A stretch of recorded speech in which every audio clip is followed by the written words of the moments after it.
Meus queridos, a paz do Senhor. Eu sou o diácono Claudionor Machado e esta é mais uma das nossas pequenas reflexões com base na leitura diária da revista Lições Bíblicas da CPAD no segundo trimestre de 2022, Lição dos Adultos. Esta é a nossa revista que tem como tema do trimestre os valores do reino de Deus. Estamos estudando o Sermão do Monte, os valores do reino de Deus. Em vídeos anteriores explicamos a diferença de reino de Deus para reino dos céus. E o subtema fala da relevância do Sermão do Monte para a Igreja de Cristo. Por que esse sermão é relevante para a Igreja de Cristo se o Sermão do Monte não foi originalmente escrito para a Igreja de Cristo? Ele é relevante por algum motivo. E nós já explicamos aí porque nós somos um zambujeiro ou jambuzeiro bravo enxertado na oliveira verdadeira que é Cristo. Israel não foi totalmente tirado, nós que fomos enxertados. E agora tem dois veios, o veio de Israel que tem ligação com o reino de Deus e o veio da igreja que tem ligação com o reino de Cristo. Nós somos aqueles filhos por adoção, enquanto Israel é o filho por eleição.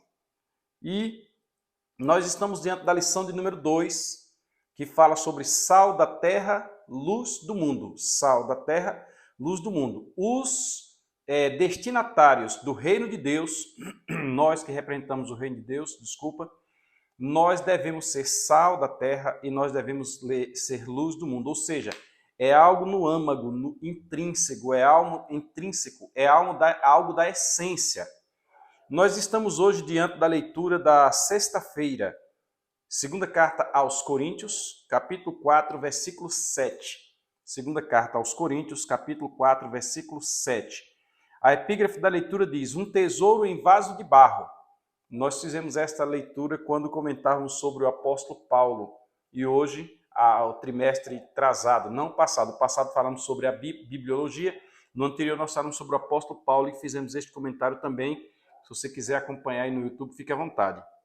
Um tesouro em vasos de barro. Vamos ler o texto e vamos comentar no contexto da lição do domingo, tá bom? Versículo 7. Temos, porém, esse tesouro em vasos de barro, para que a excelência do poder seja de Deus e não de nós. O texto ele vem falando, quebrando assim um bocado de expectativa que existe. Às vezes nós julgamos ser alguma coisa, e o texto bíblico diz que quem julga ser alguma coisa não sendo nada, engana-se a si mesmo. Às vezes nós achamos que a igreja cresce porque é o nosso trabalho. Às vezes nós achamos que a nossa voz é bonita, que nós cantamos bem. E ontem à noite, eu ouvindo o missionário Gabriel, quando ele trazia sua mensagem, ele falava a diferença da arrogância para a humildade. E Jesus, em momento nenhum, privilegia a arrogância. A própria Bíblia, num todo, seja no Antigo Testamento, seja nos Provérbios, seja no Novo Testamento com os ensinamentos do Senhor Jesus Cristo, do apóstolo Paulo, privilegia, dá espaço, dá lugar à humildade. A ponto do Senhor Jesus dizer, de estar registrado que o Senhor abate os soberbos, no entanto, exalta os humildes. E no texto que nós acabamos de ler, nós entendemos que o que é importante não é o vaso. O que é importante é o conteúdo que é colocado no vaso. E aqui a gente expande. Vaso aqui não é somente um objeto. O vaso ele tem muitos fins. Alguns podem pensar, o vaso ele tem muitas variações de formatos e serve para muitos fins. Alguém pode pensar que o vaso é somente, falando no sentido humano, figurado, é somente o que canta, ou é somente o que prega, ou é somente o que ensina, ou é somente o que evangeliza, ou é somente o que fica na porta da igreja, ou é somente o que varre a igreja, ou é somente o que leva água no púlpito. Jesus disse, quem dá um copo d'água a um desses pequeninos, de forma nenhuma perderá o seu galardão. Nós temos na conjectura da organização da igreja vários serviços que são realizados. Por isso que Jesus deu o exemplo da igreja como um corpo. Nós somos um corpo com vários membros que funcionam em conjunto. E todos esses membros são ligados uns aos outros e um membro não pode dizer porque eu não sou aquele membro, eu não faço aquilo, eu não sou do corpo. Paulo já explicou sobre isso. Existem funções diferenciadas. O olho tem uma função, o nariz tem uma função, a boca, o ouvido, o cabelo, a orelha, o cantinho aqui da orelha para segurar o óculos. Olha que coisa interessante. Os dedos têm funções diferentes e assim por diante. Tudo para mostrar que é vaso, que estamos ligados. E aí agora vem o que cada um faz. A luz, essa lâmpada aqui que está sobre mim, melhor dizendo, ela tem uma luz.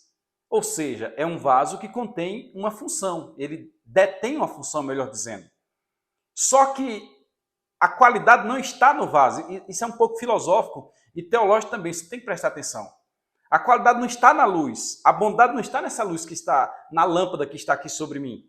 A bondade está justamente na luz que a lâmpada está emitindo. E aí vem um detalhe. A lâmpada não tem nada a ver com a luz. A lâmpada não sustenta a luz. A luz está ali por causa da vontade de alguém. Eu quis que um eletricista fizesse a ligação da fiação desta lâmpada. Eu quis que fosse ligado lá fora no poste. E eu vou lá na tomada e eu ligo. Da mesma forma, e a lâmpada em si não sustém a luz, não tem vontade própria para decidir quando que esta luz vai brilhar. Da mesma forma, Deus nos fez vasos nas ramificações, nas variações que temos dentro do corpo de Cristo, e nenhum vaso por si só é nada, porque o conteúdo do vaso, que nós sempre chamamos de azeite, mas existem vasos de honra e vasos de desonra. Numa casa existem vários tipos de vaso. Existe a caneta, é um vaso. Existe a faca da cozinha, que é um vaso. Existe o botijão de gás, que é um vaso, de forma figurada, de forma genérica, bem amplo. Existem vasos de honra e vasos de desonra. Um pinico é um vaso. Desculpe usar a expressão, mas é um vaso de desonra. De sorte que, qualquer que seja o vaso, ele em si não sustém, não contém, não mantém o conteúdo. Por este motivo, nós devemos ser vasos, conforme diz o versículo 7 do capítulo 4 de 2 Coríntios. Nós fizemos a leitura na revista Almeida Corrigido, na Bíblia do Instituto Pentecostal. Temos, porém, este tesouro em vasos de barro. O vaso em si é frágil, mas o tesouro foi colocado no vaso, para que a excelência do poder de Deus, para que nós reconheçamos que o que é importante não é o que nós somos, mas é o que Deus é e que colocou em nós. A excelência do poder, para que a excelência do poder seja de Deus e não de nós mesmos. Logo, irmãos, falando de sal da terra e de luz do mundo, não é privilégio nosso ser sal. É Deus que nos dá a capacidade de entendermos que nós somos sal. E o conteúdo do sal que é colocado dentro de nós é um conteúdo que deve estar de acordo com a vontade de Deus. Logo, mais uma vez, a vantagem está em Deus. Nós, sendo luz do mundo, nas explicações que já demos durante a semana, a qualidade não está em nós. A qualidade é de Deus que colocou a luz em nós, a exemplo do que eu acabei de falar da lâmpada que está aqui sobre mim. Alguém pode dizer, mas fulano de tal brilha. Não, ele não brilha. É porque a superfície, quanto mais polida, mais ela reflete a luz. Quanto mais porosa, menos ela reflete a luz. E se nós estamos polidos de acordo com aquilo que a Bíblia exige de nós tão somente estamos refletindo a luz. Observe que atrás de mim tem algumas superfícies. Uma delas é um vidro. Esse que está bem atrás de mim, quase sobre a minha cabeça aqui. E ele reflete a luz diferente do que está em volta. Tem a parede, tem o armário, tem os livros, e estes não estão tão lisos, tão polidos, o quanto está a superfície central, que tem um brilho, mas o brilho não é dela, o brilho é da luz que emana de outro local, que reflete nela. Logo assim, precisamos compreender que de qualquer que seja a circunstância, ou em qualquer que seja a circunstância, o vaso é de barro, o vaso é sujeito a se quebrar, mas o conteúdo que é posto no vaso é precioso. Seja sal, seja luz. Não é nosso. Mesmo aqui, requer a humildade da nossa parte. Legal, né? Domingo nós vamos discutir este assunto na Escola Bíblica Dominical. E você é nosso convidado para estar na Escola Dominical discutindo, fazendo perguntas, compreendendo. Nosso professor gosta de receber afrontas ali para que possa esclarecer-nos a palavra de Deus. Se você ouviu até aqui alguma coisa, você gostou. Então, se inscreva no nosso canal, compartilhe, curta, comente, envia para alguém, gente, envia para alguém aí, ó, manda nos grupos aí, deixa Deus trabalhar. A palavra de Deus por si só ela trabalha, tá bom? Vamos abençoar pessoas com a palavra do Reino de Deus. Fiquem todos na paz do Senhor.